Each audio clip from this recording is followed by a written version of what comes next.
Hello viewers, welcome to खरी बात with Rahul Chaudhary. मैं हूं रजनीश कुमार। राहुल जी, खरी बात में आपका स्वागत है। राहुल जी, इलाहाबाद हाई कोर्ट ने जातीय आधारित रैली पर रोक लगा दी है।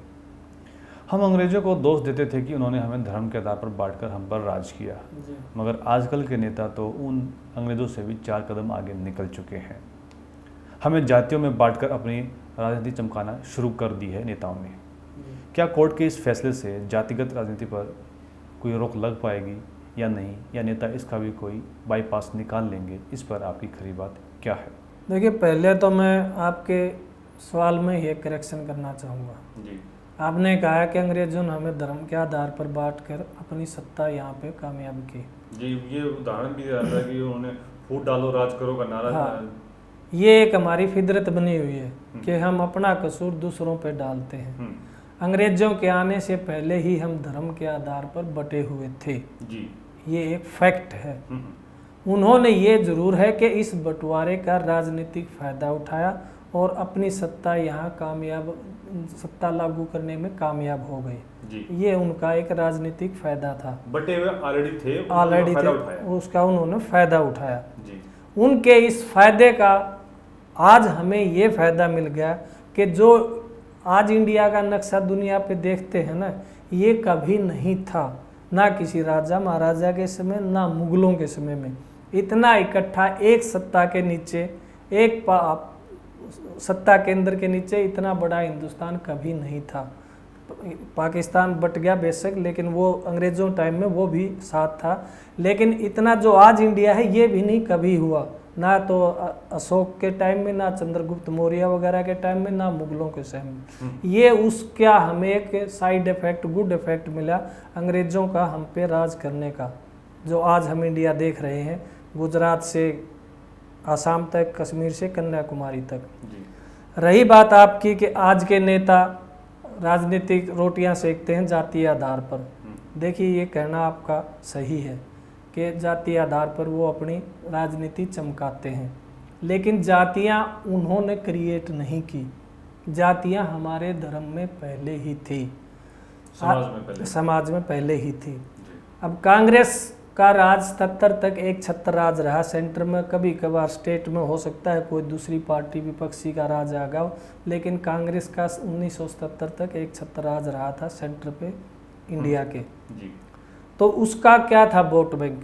33% से ज़्यादा वोट कभी भी कांग्रेस जीत के सत्ता में नहीं आई, यानी कि 67% वोट बेकार में जाते थे, बहुमत खिलाफ के, यानी कि बहुमत की सरकार कभी नहीं बनी। अब उसका वोट बैंक का बेस क्या था? इन जो छोटी जातियां हैं इनको हरिजन का नाम दे के वो हरिजनों का वोट प्लस मुस्लिम माइनॉरिटी का वोट प्लस ब्राह्मणों का वोट, ये वोटें जोड़ के वो हमेशा सत्ता में आती थी कांग्रेस। अब इस कांग्रेस के वोट बैंक में सेंध लगाने एक आदमी आता है 80s में, कांसीराम। उस कांसीराम ने क्या किया? उसने एक नारा दिया, तिलक तराजू और तलवार, इनको मारो जूते 4। तिलक पंडित, तराजू वैश्य, तलवार छत्री। जो 3 जातियां जो शूद्रों से अलग थी वो 3 थी, तीनों के वो गालियां देता था, और इस गालियां देने के दम पे उसने क्या किया? छोटी जातियों को अपने लिए लामबंद किया, और उसका ये तरीका कामयाब हुआ। वो कांग्रेस का वोट बैंक खिसकाने में कामयाब हुआ। जो कांग्रेस एक छत्र राज करती थी सेंटर पे, अब वही छोटी छोटी पार्टियों के आगे समर्थन के लिए हाथ जोड़े खड़ी रहती है। अब श्री राम की कामयाबी को देख के अब दूसरी जाति के नेताओं ने भी अपना अपना इसमें राजनीतिक रास्ता निकाल लिया, और हर कोई अपनी पार्टी का लीडर बन के अपनी पार्टी के वोटों को लामबंद करने लगा। यहाँ 80s से जो ये कुकुरमुत्तों की तरह छोटी छोटी पार्टियां स्टेट लेवल पे उभर आई है ना, इसका उदय कांसीराम की इस राजनीतिक चाल के बाद ही हुआ है। अगर कांसीराम लामबंद कर सकता है तो वो उन्होंने सोचा कि हम क्यों नहीं कर सकते। अपनी अपनी जाति, जाटों की होगी, यादवों की होगी, अहीर गुजरों की होगी, इस तरह से पहले सिर्फ एक मुस्लिम लीग होती थी मुसलमानों की। तो यहाँ से ये छोटी छोटी पार्टियों का उदय हुआ, और ये राजनीतिक पार्टियों की अगर पूंजी कोई है, जैसे किसी व्यक्ति की हैसियत कैसे मापते हो आप? उसकी चल अचल संपत्ति के बैंक में कितने पैसे हैं उसके पास कितना नामा बैंक में पड़ा है। तो राजनीति का एक और बैंक होता है जिसको वोट बैंक कहते हैं। अब इनकी हैसियत ये है कि ये अपने अपनी जातीय वोटों को कितना इकट्ठा कर पाते हैं, उसके दम पे ये अपना फिर सत्ता में भागीदारी का वो अपना हिस्सा मांगते हैं, रास्ता बनाते हैं। ये एक सबसे बड़ा इसका माइनस पॉइंट है कि यहाँ पे पब्लिक का फिर फायदा नगण्य हो जाता है। राजनीतिक नेता जो उस पार्टी का है वो अपना फायदा देख के अपने मोल तोल भाव सत्ता में करता है। जात को राजनीतिक पूंजी के रूप में एक पूंजी बन चुकी है जातीय, इसलिए ये छोटी छोटी पार्टियां सबकी अपनी अपनी बन चुकी हैं। अब आप इस तरह की राजनीतिक पार्टियों में फिर काबिलियत गौण हो जाती है। आगे बढ़ने का रास्ता क्या है कि सभी पार्टियां ये प्राइवेट लिमिटेड बन चुकी हैं हर खानदानों की, और इनमें एक चमचागिरी या अपने नेता के प्रति अपनी वफादारी किस हद तक दिखा रही है वो ही एक मापदंड रह जाता है। इसलिए काबिलियत नगण्य हो जाती है, जनता का फायदा पीछे चला जाता है, नेता का अपना मोल तोल अपना फायदा देखता है। छोटी छोटी पार्टियां और नेता का जो बड़ा चमचा है वही आगे बढ़ जाता है। तो इसलिए इन छोटी पार्टियों का सबसे बड़ा नुकसान ये है। बनी तो थी ये उन जातियों के उत्थान के लिए, लेकिन उत्थान किसका हुआ? जिसने वो पार्टी बनाई है, उन्होंने अपना राजनीतिक उत्थान कर लिया। वो जातियां जो थी जिनके लिए बनी थी वो आज भी वैसे ही हैं, इसलिए उनकी स्थिति में कोई सुधार नहीं आया है। तो मतलब ये हुआ कि नेता ने जाति को राजनीतिक पूंजी के रूप में इस्तेमाल किया, अपने लिए किया, उस जाति के लिए उसको इकट्ठा लामबंद कराया, उसने दिखाया, लेकिन उसका फायदा उसने अपने लिए इस्तेमाल किया और उनकी वोटों को वो सत्ता के भागीदारी में उसका सौदा करता है वो। तो ये कहना गलत नहीं होगा कि आजकल के नेता जाति को राजनीतिक पूंजी के रूप में इस्तेमाल करते हैं? बिल्कुल करते हैं, उनका मकसद ये है और अपने फायदे के लिए करते हैं। और दर्शाते ये हैं कि वो सबसे ज़्यादा उन पार्टियों के शुभ चिंतक वो हैं, शुभ चिंतक बनते हैं, लेकिन मोल तोल भाव वही अपने फायदे के लिए करते हैं सत्ता में। जाति का उत्थान नहीं होता, खुद का उत्थान हो जाता है। नीति तो रहती ही नहीं, कहाँ ज़्यादा मिल रहा है, इसलिए ना ईद कभी इस गठबंधन में जाते हैं, कभी यूपीए में, कभी एनडीए में, तो नीतियाँ कहाँ रहेगी?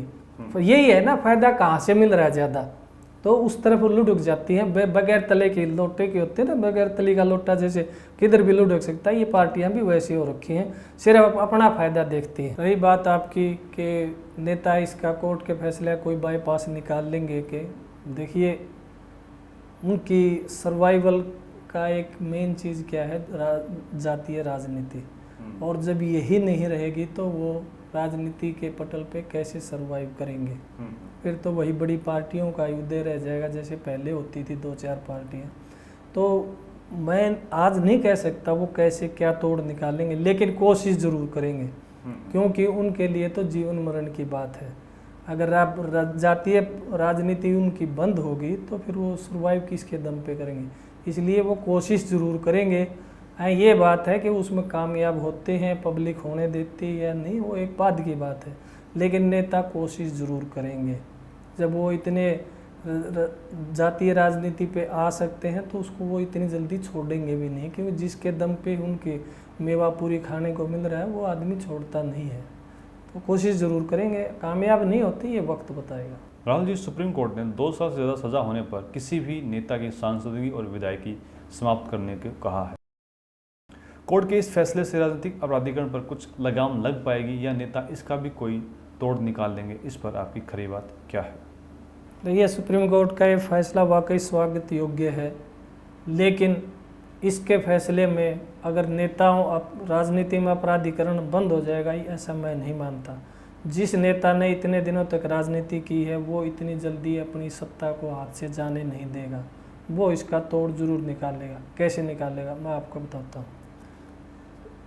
कल को उसी सीट पे जिससे नेताजी की सांसदीय या विधायकी चली गई है सजा पाने के कारण, वो अपने बेटे या पत्नी को उठा देता है और अपने रसूख दबदबे या पैसे के या अपने दबाव से वो फिर अपने बेटे को या पत्नी को जिता के ले जाता है। तो फिर भी सत्ता किसके हाथ में हुई? उसी के हाथ में हुई, अपराधी के हाथ में हुई। वो इनडायरेक्टली सीधा डायरेक्टली वो विधानसभा या पार्लियामेंट में नहीं पहुंचा, लेकिन इनडायरेक्टली उसका नुमाइंदा तो वो तो पहुंच गया, डायरेक्टली उसका नुमाइंदा पहुंच गया, वो इनडायरेक्टली पहुंच गया। सत्ता का केंद्र किस, रिमोट किसके हाथ में रहा, उसी के हाथ में रहा। तो वहाँ कोर्ट क्या करेगा? अब कोर्ट हर किसी को तो पाबंदी नहीं लगा सकता, नहीं इलेक्शन जीत के आए तो अब उसको कोर्ट क्या करेगा? तो वहाँ पे फिर जरूरत किसकी आती है? पब्लिक के जागरूक होने की। देखिए हर काम कोर्ट नहीं कर सकता। हम क्या सोचते हैं कि जब भी पाप बढ़ता है भगवान अवतार लेगा, हमें वो बचाएगा। हमेशा उस अवतार के भरोसे नहीं बैठा रहना चाहिए। हमेशा हर कमी को अपने समाज की या कानून की या सत्ता की दूर करने के लिए कोर्ट की तरफ हमें नहीं देखना चाहिए। ये जो अपराधी जीत के जाते हैं, ये ऊपर से लिखा के नहीं लाए भगवान से कि तुमने सत्ता करनी है, देश पे राज करना। हम ही उन्हें चुन के भेजते हैं। हमें देखना पड़ेगा कि ये वाकई एक बार कोर्ट ने इसको बैन किया है, अब इसकी पत्नी सत्ता में उसी जगह जा रही है, तो फिर यानी कि हम इनडायरेक्टली उसी को जिता रहे हैं जी।